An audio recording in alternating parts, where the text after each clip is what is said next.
A partir de hoy vamos a grabar una serie de programas donde vamos a tratar unos temas muy importantes y muy interesantes que tienen que ver con usted, conmigo y con todos los colombianos.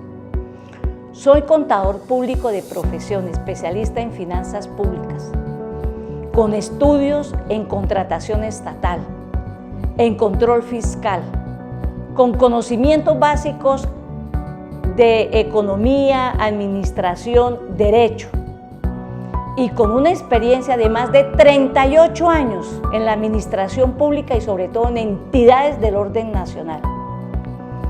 En estos momentos quiero salir del confort y de la tranquilidad. No me voy a trincherar en los rincones del silencio, voy a denunciar y anunciar. Por eso el primer tema que vamos a tratar es lo que el gobierno nos ha puesto a hablar, la reforma tributaria.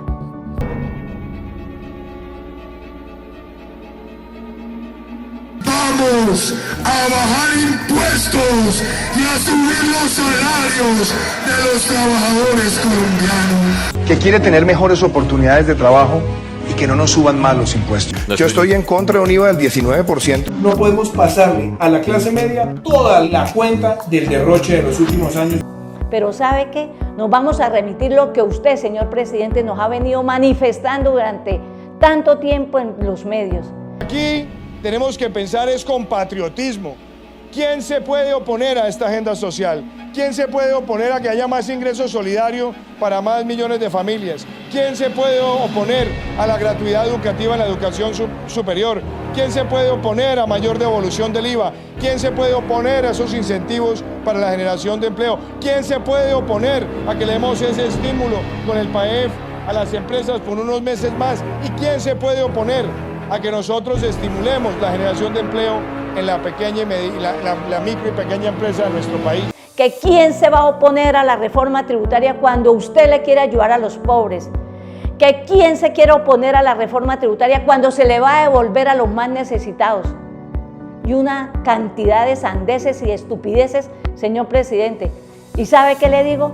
Yo sí me opongo, y los invito a todos ustedes que me están escuchando que nos opongamos rotundamente, porque aquí no se ha dicho la verdad, son estrategias de él con los parlamentarios para querernos meter los dedos a la boca y no lo vamos a permitir. Subir a impuestos a través de una sangrienta reforma tributaria. Para hablar de reforma tributaria nos tenemos que remitir al presupuesto general de la Nación. El presupuesto general de la Nación es la herramienta gerencial que utilizan los directores, los gerentes, el presidente, para saber cuánto es el presupuesto de ingresos, cuánto es el presupuesto de gastos. Esto es supremamente sencillo.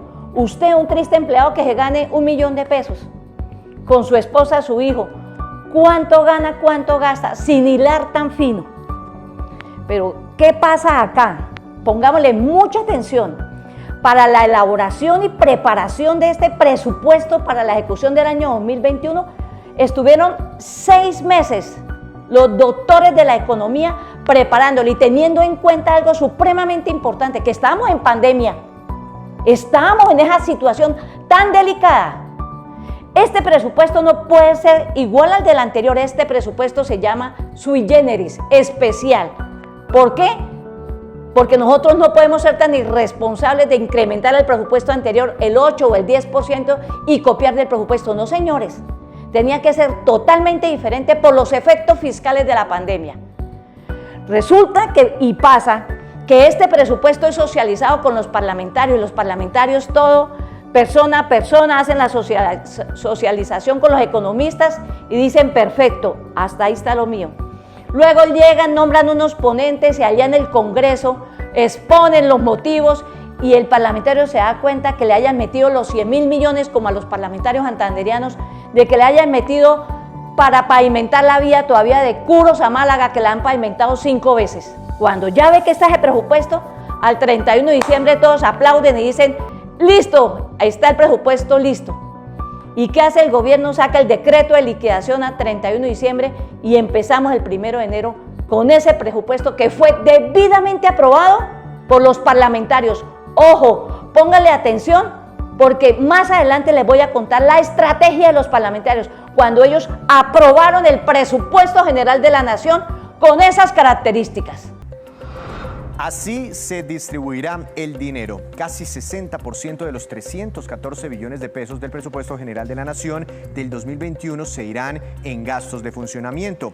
¿Cuánto habrá para inversión y para ayudas a empresas y hogares? Oiga, pónganle cuidado a esto. Esto es lo que me tiene a mí indignada y de verdad que me sacó la piedra. ¿Cómo es posible que después de 2 meses de que estos doctores estudiosos de la economía, de las finanzas, de la hacienda pública, la hayan presentado a los parlamentarios y estos a su vez hayan aprobado un presupuesto para ejecutar a partir del 1 de enero del 2021 y después de 2 meses dice que vayan a salir con el cuento que es que hay hueco fiscal y que hay que hacer reforma? Esto es una estrategia, señores, es una estrategia montada por el gobierno, por los parlamentarios, para meterle la mano al bolsillo a nosotros, a todos los colombianos. Bueno, María Inés, me llama mucho la atención lo que has venido diciendo. Estoy muy interesado en conocer un poco más sobre la reforma tributaria y cómo se ha venido tejiendo, cómo se ha ido estructurando toda esta propuesta. Me dices que hay una alianza, hay un acuerdo entre el gobierno central con los parlamentarios, ¿sí? ¿Cómo se da ese acuerdo y con qué intereses? ¿Sí? Cuéntanos un poquito más, ya que has estudiado muy juiciosamente el tema de la reforma tributaria. Mire, Daniel, eso es supremamente fácil.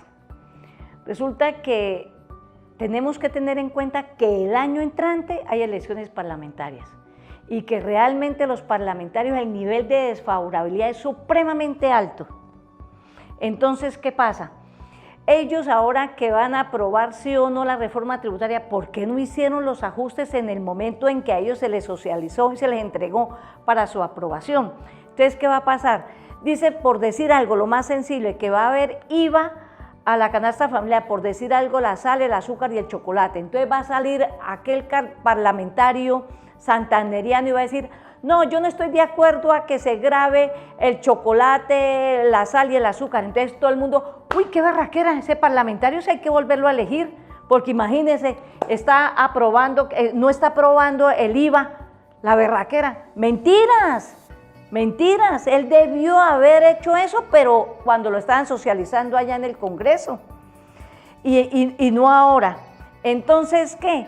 De esa manera van a ganar favorabilidad y para que ustedes y todos nosotros volvamos a elegirlos, para que vuelvan a llegar otras al Parlamento y seguimos las mismas con los mismos. Y otra situación, Daniel, que uno se pone a analizar es que palabra que es que lo creen a uno medio pendejo, decía mi abuela, lo creen a uno como caído del zarzo.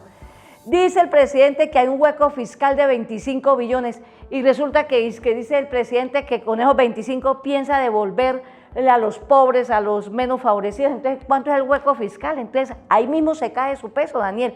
Esa es una típica estrategia del gobierno central con los parlamentarios para volverlo a reelegir el año entrante. María Inés, es muy fácil llegar y criticar y darle duro a la reforma tributaria, pero a mí me parece muy complejo todo lo que acabamos de vivir y lo que estamos viviendo con el tema de la pandemia, ¿sí? Hay un tema económico increíble.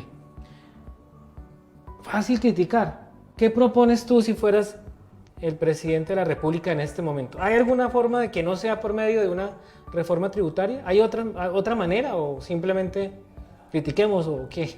Mire, Daniel, yo siempre lo he dicho, para todo problema hay soluciones. El Estado, claro, coge la más fácil, la que ya hemos dicho y mencionado acá, pero ¿sabe qué es lo fundamental? Esto no es de agenda de transformación social sostenible, no, señor presidente, esto tiene que ser reestructuración del Estado. Entonces, ¿qué? Reducción del Estado. Mire, Daniel, es que esto da vergüenza, esto es para muchos programas más, esto da vergüenza. Entidades del orden nacional, ¿cuántos? 160 entidades del orden nacional.